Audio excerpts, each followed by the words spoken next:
है। मैं बहुत बार इन नेताओं से मिलता रहता हूं और कभी कभी मैं इनसे पूछता हूं कि आप जब कुर्सी पर नहीं होते हैं तब बड़ी बड़ी बातें करते हैं और कुर्सी पर बैठते ही आपकी हवा क्यों निकल जाती है? आप ये उल्टे काम करना क्यों शुरू करते हैं? तो अक्सर ये नेता आप मुझको क्या जवाब देते हैं? वो कहते, राजीव भाई आप तो जानते ही हैं कि पुरानी सरकारों ने बहुत सारे समझौते कर रखे हैं। 1994 की सरकार ने गेट करार का समझौता कर दिया। अब हमारी मजबूरी ये है कि हमें वही समझौता हिंदुस्तान में आगे बढ़ाना है।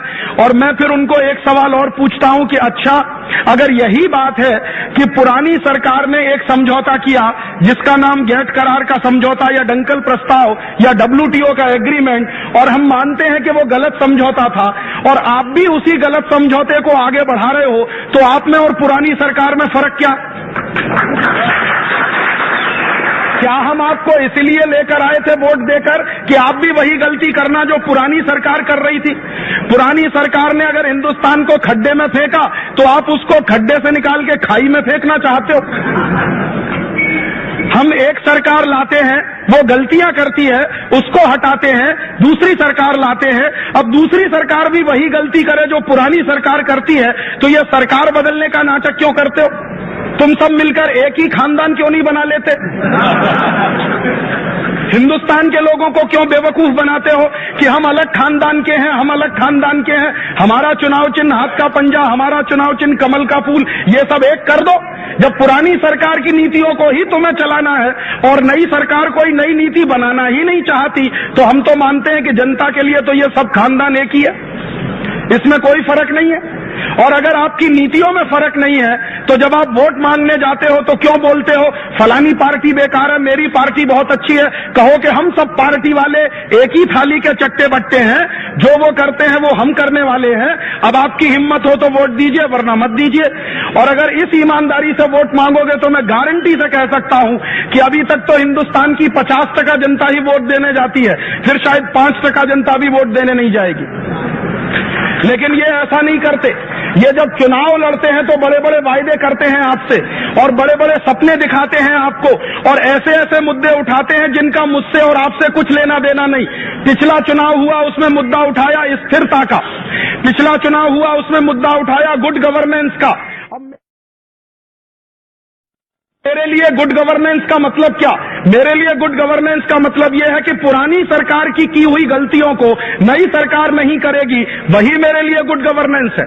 अगर पुरानी सरकार ने विदेशी कंपनियों को बुलाकर हिंदुस्तान के बाजार को खोला, हिंदुस्तान के 3 लाख उद्योग उसमें बंद हो गए, 8 करोड़ मजदूर बेकार हो गए, तो गुड गवर्नेंस का मतलब क्या होगा कि नई सरकार आएगी, वो 3 लाख बंद पड़े हुए उद्योगों को नया खुलवाएगी और 8 करोड़ जो बेकार हुए हैं उनको नया काम दिलवाएगी। तब तो मैं समझता हूं कि गुड गवर्नेंस हुई। अब नई सरकार आकर बोलती है कि पुरानी सरकार ने तो 3 लाख उद्योग बंद कराए थे, हम 6 लाख और कराएंगे। तो यह गुड गवर्नेंस हुआ कि बैड गवर्नेंस हुआ? और मुझे तो यही समझ में नहीं आता कि वो 13 महीने सरकार चली और गिर गई तो दुनिया भर में स्थिरता का नारा लगा दिया। अब तुम्हारे पास स्थिर मेजोरिटी आ गई तो तुम 13 महीने की सरकार ने जितनी विदेशी कंपनियों को बुलाया उससे और ज्यादा आप बुलाना चाहते हो। तो स्थिरता किसके लिए? जनता के लिए कि तुम्हारी कुर्सी के लिए? तो स्थिरता का नारा या गुड गवर्नेंस का नारा जनता के लिए नहीं है। स्थिरता का नारा और गुड गवर्नेंस का नारा उनकी अपनी जो कुरीतियां हैं, जो उन्होंने गलत नीतियां बना रखी हैं, उन्हीं को लगातार आगे बढ़ाने के लिए है। इसका अर्थ बिल्कुल साफ है। इसका अर्थ ये साफ है कि अब हिंदुस्तान की 2 राजनीतिक पार्टियों से तो आप कोई उम्मीद नहीं कर सकते कि वो इस राष्ट्र के हित में कुछ करेंगे।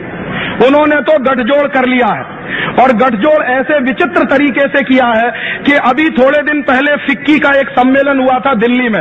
उस सम्मेलन में हमारे माननीय प्रधानमंत्री गए और भाषण देकर आए कि मैं उदारीकरण की गति को और तेज करने वाला हूं।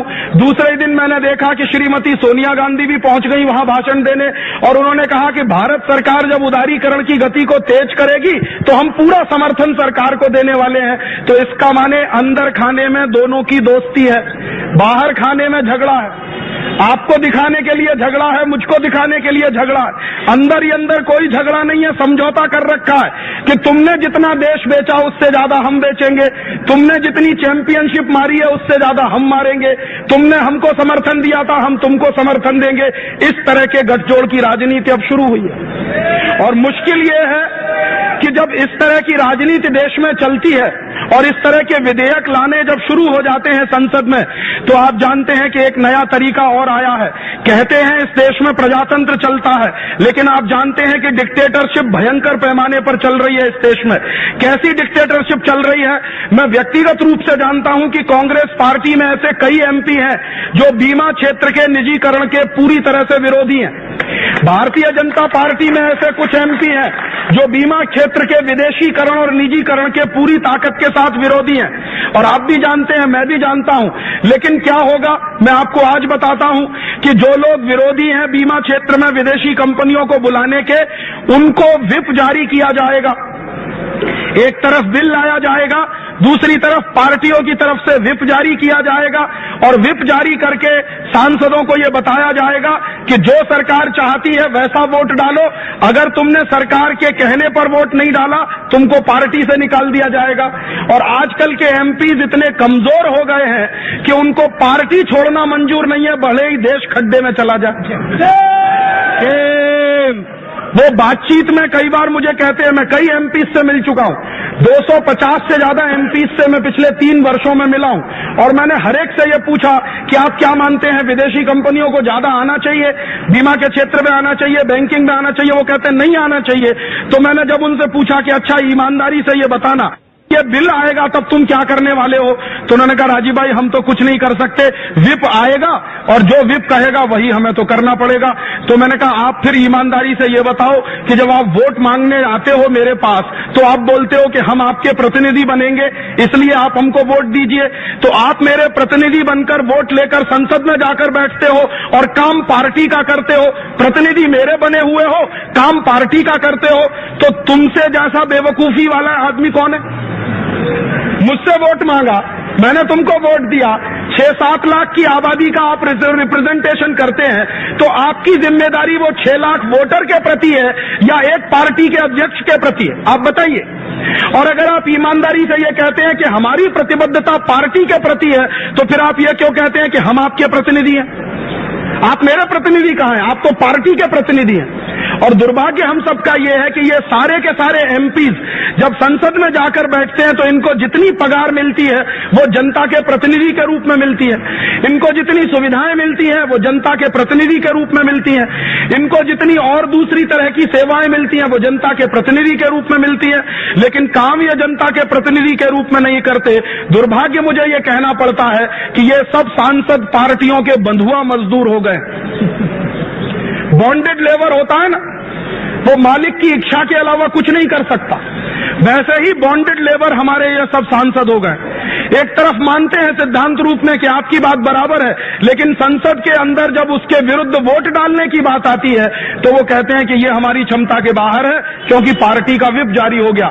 आप जान लीजिए, ये पार्टियों ने व्हिप जारी करने की जो परंपरा बनाई है, ये हिंदुस्तान को डिक्टेटरशिप की तरफ ले जाने की निशानी है, हिंदुस्तान को हिटलर शाही की तरफ ले जाने की निशानी है। ये हिटलर शाही यही होती है जहां कोई अपने मन की बात नहीं कह सकता, एक नेता सोचता है, एक अध्यक्ष सोचता है, एक आदमी समझौता करता है और बाकी सबको मजबूर किया जाता है कि तुम उसको मानो और उसका पालन करो। वैसे हिटलर शाही की तरफ यह देश बढ़ रहा है। जैसे जैसे विदेशी पूंजी निवेश बढ़ रहा है, जैसे जैसे विदेशी कंपनियों का प्रवेश बढ़ रहा है, वैसे वैसे हिंदुस्तान अब हिटलर शाही की तरफ बढ़ रहा है। प्रजातांत्रिक देश न रहकर अब ये एक डिक्टेटरशिप वाला देश हो गया है। अब ऐसी परिस्थिति में हमारे सामने चुनौती है और ये हमारे सामने जिम्मेदारी भी है कि हम इस लड़ाई को कैसे लड़ें।